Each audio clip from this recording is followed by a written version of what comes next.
Assalamualaikum dan salam sejahtera kepada semua penonton.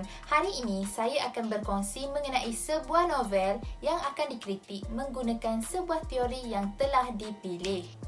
Jadi hari ini kita akan melakukan kritikan ke atas novel Pekan-Pekan Kertas menggunakan teori sosiologi sastera. Novel Pekan-Pekan Kertas pada awalnya merupakan sebuah novel Inggeris yang bertajuk Paper Towns. Paper Towns merupakan karya penulis terkenal iaitu John Green pada tahun 2008. Novel ini kemudian diterjemahkan ke dalam bahasa Melayu oleh penulis novel fiksi Malaysia Syaz Johar ke tajuk Pekan-Pekan Kertas. Apa yang hebat mengenai buku ini? Buku ini memegang rekod nombor 5 dalam carta New York Times bestseller dan ia juga telah menerima anugerah Edgar atau Edgar Award pada tahun 2009. Kemudian pada tahun 2018, pengarah filem Jack Schreier telah mengarahkan filem adaptasi dari novel ini. Sebelum ini, Jack Schreier telah mengarahkan sebuah filem lain yang turut diadaptasi dari karya yang ditulis oleh penulis yang sama iaitu The Fault in Our Stars, juga sebuah karya John Green yang turut popular. Sebelum itu, mari saya ceritakan dulu sinopsis novel ini. Karya ini mengisahkan bagaimana seorang remaja bernama Quentin yang pada mulanya merupakan seorang remaja yang introvert.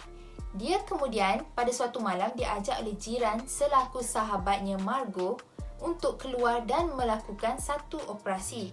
Operasi ini melibatkan bagaimana Margot melampiaskan rasa marah terhadap bekas kekasih dan sahabatnya yang mengkhianatinya. Cerita tidak hanya habis di situ. Pada keesokan harinya, Margot didapati menghilangkan diri dan hal ini telah menimbulkan tanda tanya di dalam diri Quentin.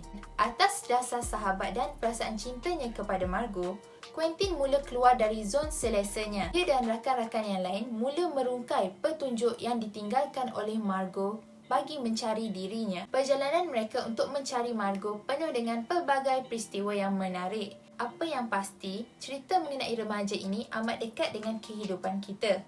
Pada pengakhiran cerita ini, mereka semua belajar untuk mengenali dan memahami diri masing-masing terlebih dahulu. Kritikan yang akan dibuat ke atas novel ini adalah menggunakan teori sosiologi sastera. Pada dasarnya, sosiologi dapat difahami sebagai ilmu yang memusatkan telaahnya pada kehidupan kelompok dan tingkah laku sosial terhadap sesuatu kehidupan. Umar Junus 1986 merujuk kepada pengertian sosiologi sastra iaitu melihat karya sastra sebagai dokumen sosiobudaya yang mencerminkan sesuatu zaman. Dengan kata lain, dalam konteks sastra Melayu moden, terdapat berbagai istilah atau ungkapan digunakan untuk merujuk kepada apa yang difahami, diterima, disebarkan sebagai sosiologi sastra. Antara konteks sosiologi yang dapat dilihat melalui novel Pekan-Pekan Kertas ialah gambaran masyarakat yang dipaparkan di dalam novel ini, beserta beberapa fungsi yang dapat dilihat dan diambil pengajaran melalui gambaran tersebut. Yang pertama adalah kasih sayang dan penghargaan. Kasih sayang adalah sesuatu perasaan universal dan perasaan ini menyelubungi keseluruhan kehidupan manusia dan juga haiwan.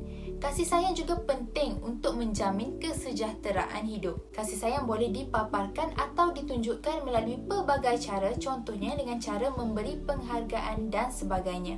Contoh dapat dilihat melalui watak ibu bapa Quentin.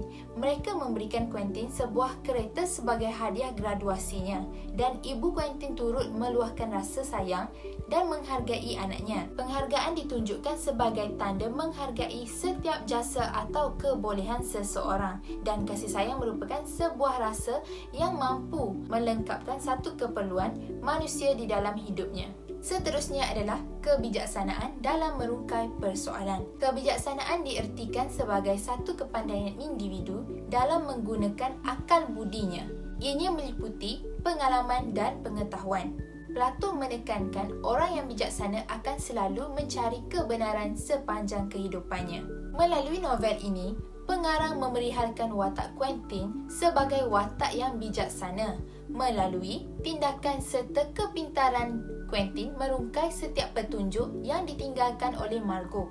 Satu persatu petunjuk yang ditemui dikaitkan secara jelas sehingga menemukan satu jawapan yang akan menjawab persoalan utama. Dan pada akhirnya, mereka berjaya menemukan Margot di pekan kertas berdasarkan petunjuk yang dijumpai. Yang ketiga adalah masalah sosial remaja. Masalah sosial dalam kalangan remaja bukanlah sesuatu hal yang boleh dipandang remeh. Jika di dalam novel ini, pengarang memerihalkan watak Margot sebagai gadis yang bermasalah. Permasalahan yang dialami Margot adalah berkaitan dengan diri dan hatinya.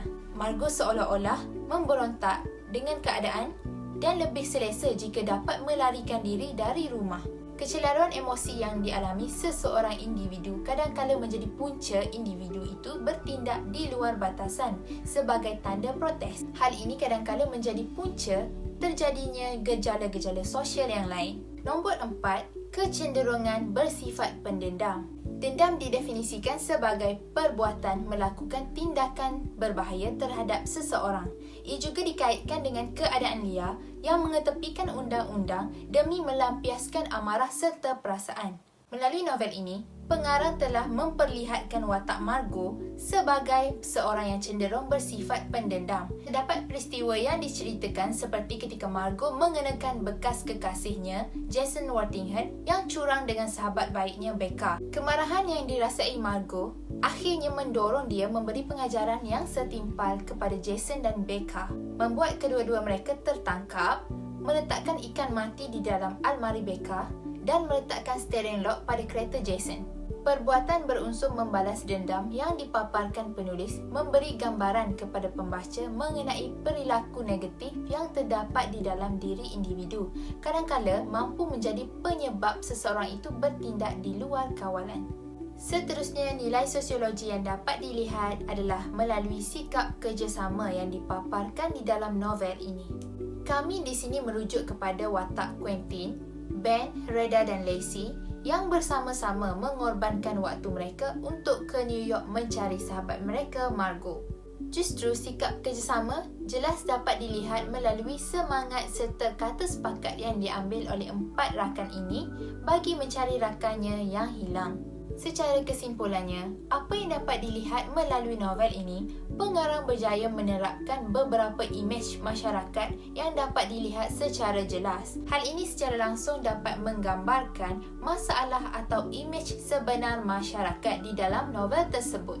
Secara umumnya, bagi saya novel ini sesuai untuk golongan pembaca remaja, di mana penceritaan dan idea yang hendak disampaikan lebih dekat dengan para remaja. Namun perlu diberi lebih perhatian kepada aspek sosio-budaya yang dipaparkan di dalam novel ini. Ianya agak berbeza dari aspek sosio-budaya masyarakat kita. Sebagai contoh, dari aspek pergaulan dan percintaan yang dipaparkan di dalam novel ini, ianya agak lebih ke arah barat. Jadi itu saja perkongsian saya pada hari ini. Semoga memberi manfaat untuk kita semua. Sekian, terima kasih.